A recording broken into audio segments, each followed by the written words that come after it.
समादरणीय भक्तवृन्द, जय श्रीमन्नारायण। यहाँहरू सबैलाई प्रणाम।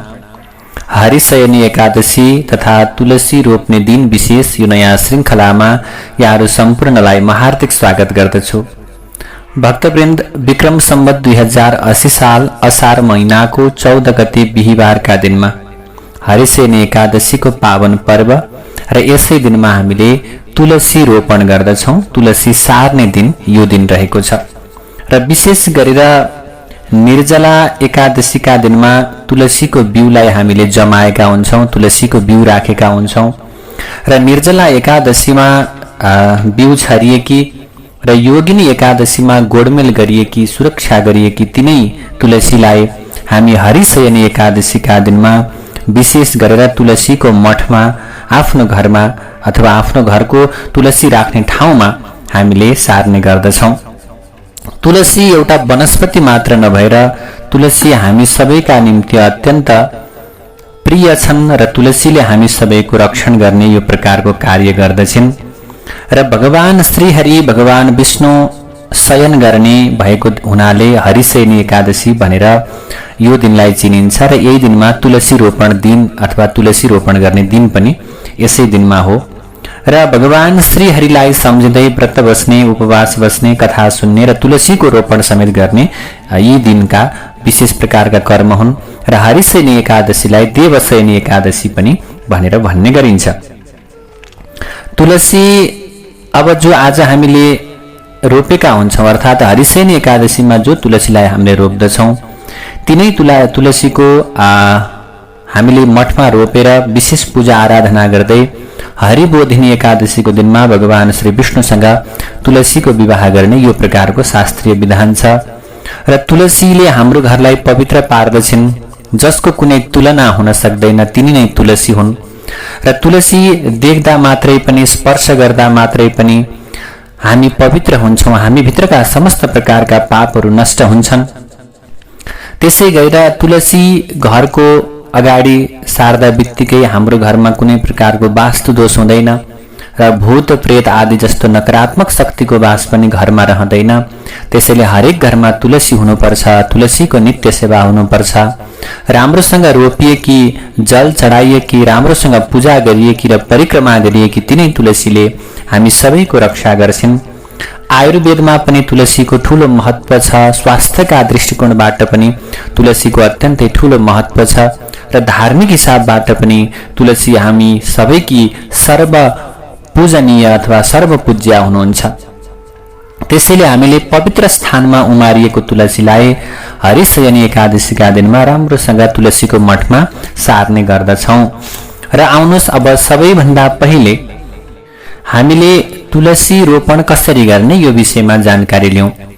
अब अघिल्लै दिनबाट शुद्ध पवित्र हुने, तुलसीको मठलाई राम्रोसँग बढार्ने, राम्रोसँग सफा गर्ने र भोलिपल्ट हरिशयनी एकादशीका दिनमा बिहान सबेरै उठेर स्नान गर्ने, आफ्नो नित्य कर्मलाई समापन गर्ने, शुद्ध र पवित्र अत्यन्तै स्वच्छ प्रकारको वस्त्रलाई धारण गर्ने र धारण गरिसके पछाडि यहाँहरूले सबैभन्दा पहिले तुलसीको मठमा पुरानो जो तुलसी छन् ती पुरानी तुलसी सुकेको अवस्थामा छन् भने तिनलाई राम्रोसँग उखाल्ने, नमस्कार गर्ने र हे तुलसी भगवती, आजसम्म यहाँले यो तुलसीको मठमा बसेर हाम्रो घरमा यो प्रकारको कृपा गर्नुभयो भनेर उहाँलाई यसो पूजा गर्ने, जल चढाउने, परिक्रमा गर्ने र जराबाट नै राम्रोसँग तुलसीलाई उखाल्ने र सुकेको तुलसीलाई हामीले मृत्यु संस्कारमा प्रयोग गर्न सक्छौं। जस्तै कसैको मृत्यु भयो भने तुलसीको काठ त्यहाँ मिसाएर उसको दाह गरियो भने तुलसीको काठको त्यो प्रकारको धुवाले, त्यो प्रकारको तापले मानिस वैकुण्ठ जान्छन् भन्ने धर्मशास्त्रको मान्यता रहेको छ। त्यसैले यो प्रकारको कर्ममा प्रयोग गर्न सकिन्छ। तुलसीको सुकेको काठलाई हवन आदि घरको नित्य पूजाहरूमा हवन गर्ने कार्यमा प्रयोग गर्न सकिन्छ। तुलसी सुकेको र सुकेको तुलसीको डाँठमाथि जो मन्जरी छन् ती मन्जरीलाई निकालेर एउटा कुनै भाँडामा, डब्बामा राखेर पुनः प्रयोग पछाडि यज्ञहरूमा पनि प्रयोग गर्न सकिन्छ, प्रसादहरूमा पनि प्रयोग गर्न सकिन्छ। अथवा तुलसी सुकेकोलाई हामीले नदीमा प्रवाह गर्न सकिन्छ। घरको शुद्ध पवित्र ठाउँमा उखालेर राख्नुहोला र तुलसी हरियो नै छ अथवा तुलसीको हरितपन नासिएको छैन, हरियो नै तुलसी छन् भने राम्रोसँग नमस्कार गरेर हे देवी आजसम्म मेरो घरमा कृपा गर्नुभयो, यहाँलाई विशेष प्रणाम गर्दछु भनेर उहाँ जौतिल चढाएर पूजा गरेर ती हरि तुलसीलाई उखालेर अब गाउँतिर विशेष गरेर विभिन्न प्रकारका धाराहरूमा, पँधेराहरूमा, सार्वजनिक स्थल, मठ मन्दिरहरूमा, चौतारीहरूमा लगेर राखिदिने प्रचलन छ। र यहाँहरूले पनि पुरानी तुलसी हरियै छन् भने तिनलाई उखालेर सार्वजनिक शुद्ध पवित्र ठाउँमा अथवा बगैँचामा, आफ्नै फुलबारीमा पनि सार्न सकिन्छ। किनभने वृन्दावनको तुलसी, जहाँ तुलसीको राम्रो वन छ त्यही नै वृन्दावन हो। त्यसैले हामीले हाम्रै घरलाई पनि वृन्दावन बनाउन सक्छौँ। त्यसैले यो प्रकारको कर्म गर्नुहोला। र यसरी पुरानो तुलसीलाई उखालिसके पछाडि यहाँहरूले त्यहाँ माटो मिलाउनुहोस्, तुलसीको मठमा राम्रोसँग माटो मिलाउनुहोस् हैन। सफा प्रकारको अत्यन्त पवित्र प्रकारको फुलबारीको माटो राख्नुहोस्। त्यो माटोमा प्लास्टिक अनि त्यस्तै गरेर अपवित्र वस्तुहरू नमिसिएको माटो हुनुपर्छ। राम्रो प्रकारको माटोलाई ल्याएर राख्नुहोस् र राखिसकेपछि यदि तुलसीको मठमा माटो धेरै प्रशस्त छैन भने पनि राम्रोसँग माटो थपेर राम्रोसँग मृत्तिका राखेर व्यवस्थित गर्नुहोस्। अलिकति फुको खालको माटोलाई, अलिकति राम्रो खालको माटोलाई यहाँहरूले त्यहाँ राख्नुहोस् र राखिसके पछाडि जहाँ हजुरले तुलसीको बिउ छर्नु भएको छ त्यहाँ सानो सानो तुलसीको बिरुवा जहाँ उम्रेका छन् त्यहाँ गएर सबैभन्दा पहिले यहाँले के गर्नुपर्छ भने नमस्कार गर्नुपर्छ। नमस्कार गरेर ओम नमो भगवते वासुदेवाय मन्त्र जप्दै भगवान नारायणलाई सम्झिँदै ओम तुलस्यै नमः तुलसीको मन्त्र जप्दै यहाँले नमस्कार गरेर ओम प्रसीद मम देवेशी कृपया परया सदा अभीष्ट फल सिद्धिन्छ कुरु मे माधव प्रिय। हे भगवती, हाम्रो परिवारमा हामी सबैदेखि प्रसिद्ध भइदिनु होला, प्रसन्न भइदिनु होला हे देवी। र हजुरले हाम्रो घरमा सधैँ फलको प्रदान गर्नुहोला, सिद्धिको प्रदान गर्नुहोला हे माधव प्रिय भगवती भनेर यसरी प्रार्थना गरेर पूर्वतर्फ फर्केर तुलसीको जरा र केही माटोसहित तुलसीलाई उखाल्ने। र यसरी उखाल्दा के गर्नुपर्छ त भने भगवान श्री नारायणको नाम जप्नुपर्छ।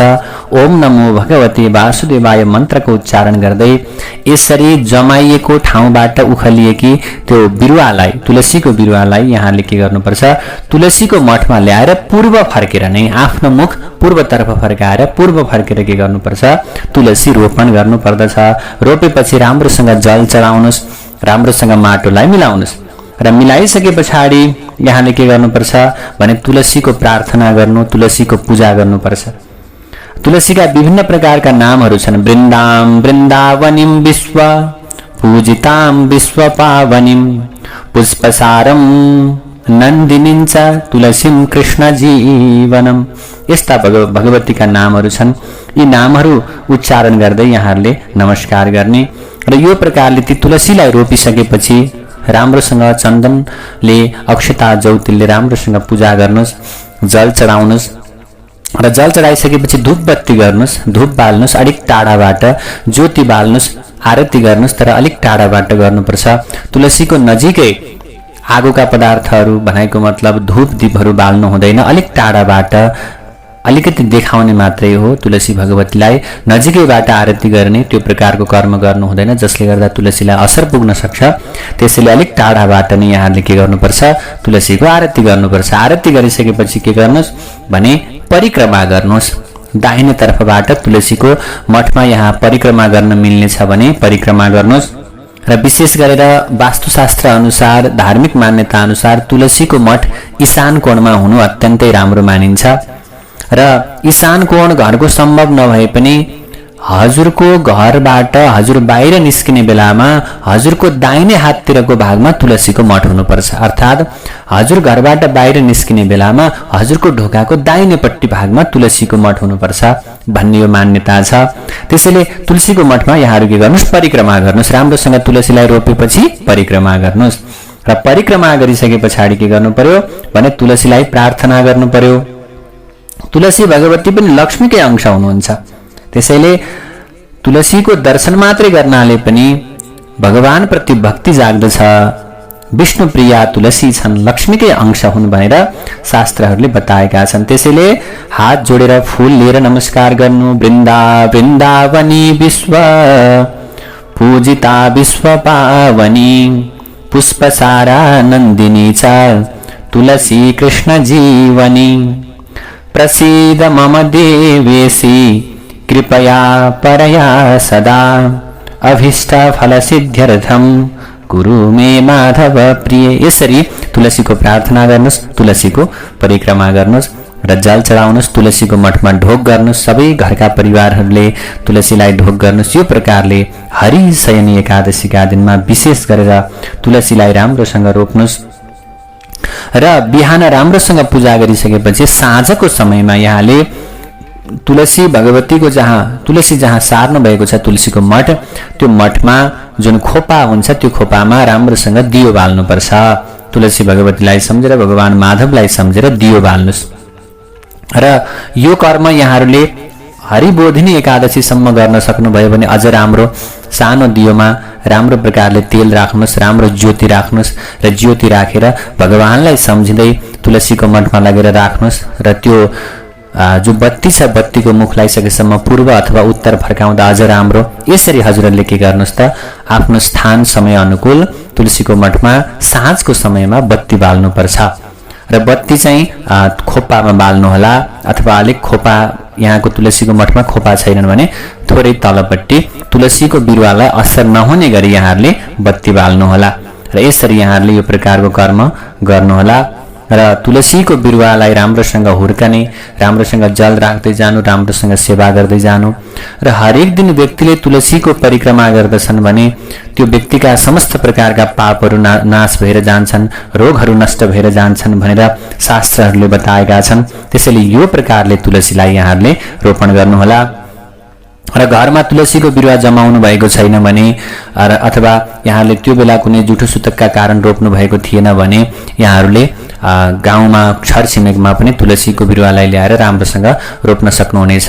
र तुलसीका विभिन्न प्रकारहरू छन् र यहाँको गाउँमा, यहाँको ठाउँमा जस्तो प्रकारको अनुकूल हुन्छ सोही अनुसार तुलसी रोप्नुहोला। र यहाँहरू विदेश हुनुहुन्छ भने पनि यसै दिनमा यहाँहरूले बिहानको समयमा, बिहान सबेरै ब्रह्म मुहुर्तमा उठेर बिहानको एकदमै बिहानको राम्रो समयमा, स्वच्छ समयमा तुलसीलाई सार्नुपर्छ। त्यसपछि अन्य प्रकारका कर्महरू गर्ने, भगवान शालग्रामको पूजा गर्ने, भगवानका पूजाहरू सेवाहरू गर्ने, भगवान लक्ष्मीनारायणको पूजन गर्ने, यो प्रकारले यहाँहरूले कर्म गर्नुपर्ने हुन्छ। र विदेशमा हुनुहुन्छ भने पनि यदि सम्भव हुन्छ भने तुलसीको बिरुवा सार्नुस्। र तुलसीको बिरुवा सार्ने त्यो प्रकारको सम्भव छैन भने पनि तुलसीका मन्जरीहरूलाई एउटा कुनै भाँडामा राख्नुस्, ताकि पूजा गर्दा, अन्य प्रकारको कर्म गर्दा पनि प्राप्ति हुन्छ, फल प्राप्ति हुन्छ। र कतै कतै तुलसीको बिरुवा सार्न सम्भव छैन, बिरुवा सर्दैनन् भने पनि यहाँले तुलसीका मन्जरीहरूलाई, तुलसीका सानसाना डाँठहरूलाई, सानसाना सुकेका पातहरूलाई पनि एउटा डब्बामा राखेर यहाँहरूले पूजा गर्दा, अन्य प्रकारका कर्म गर्दा तुलसीलाई त्यसरी सम्झिन सक्नुहुन्छ। तुलसीका तस्बिरहरू राख्नुहोस् र भगवान विष्णु जलमा क्षीरसागरमा शयन गर्ने भएको हुनाले शेष शय्यामा, सर्पको शय्यामाथि, बिस्तारामाथि सुत्नुभएका भगवान विष्णु र लक्ष्मीले पाउको सेवा गरिरहनु भएको, लक्ष्मीले पाउ दबाइरहनु भएका त्यस्ता फोटाहरू घरमा टाँच्नुहोस्। यो प्रकारको कर्म गर्नुहोस् र घरमा अत्यन्तै शुभ हुन्छ, आनन्द हुन्छ। र तुलसी जहाँ राखे पनि, जसरी राखे पनि, तुलसी भनेकै हाम्रो घरमा भएको अपवित्रतालाई हटाइदिने त्यस्ती वस्तु, त्यस्ती लक्ष्मीकी अंश हुनुहुन्छ तुलसी। त्यसैले यहाँहरू सबैले तुलसीको राम्रोसँग सेवा गर्नुहोला। र यहाँहरू सबैलाई हरिशयनी एकादशीको यो विशेष पावन अवसरमा धेरै शुभकामना। र चतुर्मास व्रतको आरम्भ पनि यही दिनबाट रहेको छ, आजकै दिनबाट, अर्थात् 14 गते बिहिबारबाट नै, हरिशयनी एकादशीबाट नै चतुर्मासको व्रत पनि आरम्भ रहेको छ। र चतुर्मासमा के गर्नुपर्छ भन्ने विषयमा भने मैले यहाँहरूलाई अर्को भिडियोमा जानकारी पूर्व भिडियोमा गराइसकेको छु। चतुर्मासको व्रत यहाँहरूलाई पनि धेरै शुभकामना। यहाँहरू सबैको जय होस्, कल्याण होस्। जय श्रीमन्नारायण।